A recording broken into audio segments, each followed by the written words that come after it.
अस्सलाम वालेकुम दोस्तों, अपनी नेक्स्ट वीडियो के साथ आपको वेलकम करता हूं अपने इस चैनल में। उम्मीद है सब खैरियत से होंगे। आज जिस टॉपिक पे मैं बात करूंगा वो है प्री सेटलमेंट स्टेटस और इसके साथ साथ सेटल स्टेटस और जो नया ईटीए कानून ला रही है यूके गवर्नमेंट, क्या प्री सेटलमेंट स्टेटस और सेटल स्टेटस वालों पे उसके पे असर होगा, क्योंकि इस पे भी कुछ दोस्तों के कमेंट आए हैं। ना सिर्फ यूके बल्कि आयरलैंड का भी अगर आपके पास लीगल स्टेटस है जिसमें पीआर शामिल है और यूके का प्री सेटलमेंट स्टेटस है, सेटल स्टेटस है या कोई भी आपके पास लीगल स्टेटस है, तो आप पे ये कानून लागू नहीं होगा।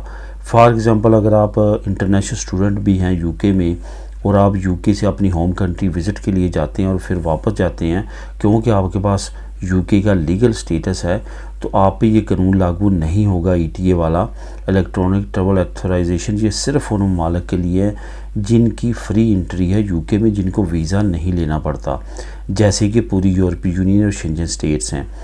यहाँ से अगर कोई ट्रैवल करना चाहेगा तो उसको फ़र्स्ट टाइम जो है ऑनलाइन ईटीए अप्लाई करना पड़ेगा, सेम लाइक कनाडा और यूएसए, ऑस्ट्रेलिया जैसे। वहाँ जाने के लिए ऑनलाइन पहले ईटीए पास करवाना पड़ता है। सेम इसी तरह यूके ने ये प्रोग्राम लॉन्च किया जिस तरह ऑलरेडी वो मालिक कर रहे हैं, और इसी की पैरवी करते हुए या यूरोपीय यूनियन की पैरवी करते हुए जो यूके ने किया, या यूके की समझने की पैरवी करते हुए यूरोपीय यूनियन भी सेम इसी तरह का कानून ला रही है।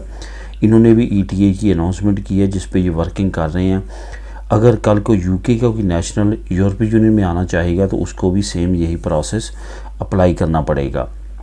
यूके ने इब्तदाई तौर पे 7 पाउंड इसकी फ़ीस रखी है, और यही अप्रॉक्सीमेटली जो यूरोपीय यूनियन प्लान कर रही है वो भी तकरीबन 7 यूरो या 8 यूरो के करीब जो है ये फ़ीस रखेगी ईटीए की।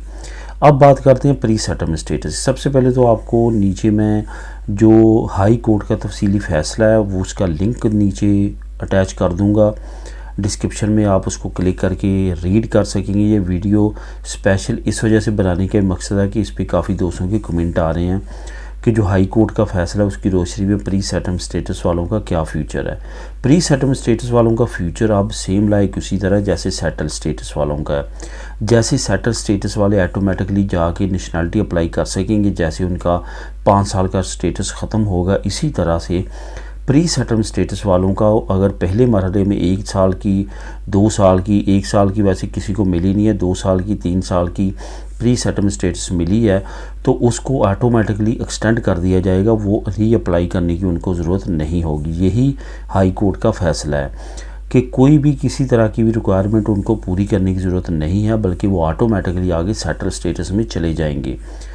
इस पे तफसीली फ़ैसला जब आया, ये ख़दशा ज़ाहिर किया जा रहा था कि हो सकता है कि हुकूमत आगे सुप्रीम कोर्ट का रुख करे और इस फ़ैसले को चैलेंज करे, लेकिन हुकूमत ने अनाउंस कर दिया कि वो इसको चैलेंज नहीं करेगी बल्कि इसको एक्सेप्ट करेगी। और बहुत सारे लोगों को अब ईमेल आना शुरू हो चुकी है, यानी कि ये गुड लक है उन लोगों की जिनमें कोई ना कोई केस में मसला था या ओवर स्टे रह चुके थे यूके से बाहर, क्योंकि कंटिन्यूसली अब 6 महीने से ज़्यादा नहीं रह सकते थे, और कुछ लोग जो हैं वैसे इन एलिजिबल हो चुके थे, एलिजिबल नहीं रहे थे।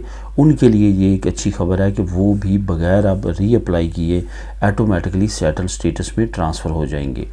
तो इस तरह से आप इस फ़ैसले के मुताबिक फ़ायदा उठा सकते हैं, जो कि आपको प्री सेटलमेंट स्टेटस से ऑटोमेटिकली सेटल स्टेटस और सेटल स्टेटस से ऑटोमेटिकली आगे सिटीज़नशिप अप्लाई करने के लिए अलाउ करेगा। इसका तफसीली फ़ैसला जो हाई कोर्ट ने जारी किया था वो नीचे मैं अटैच कर देता हूँ डिस्क्रिप्शन में, आप उसको क्लिक करके ख़ुद भी रीड कर सकेंगे और तमाम ये इन्फॉर्मेशन ले सकेंगे। दुआ में याद रखिएगा, मिलेगी नेक्स्ट वीडियो में नई इन्फॉर्मेशन के साथ। अल्लाह हाफिज़।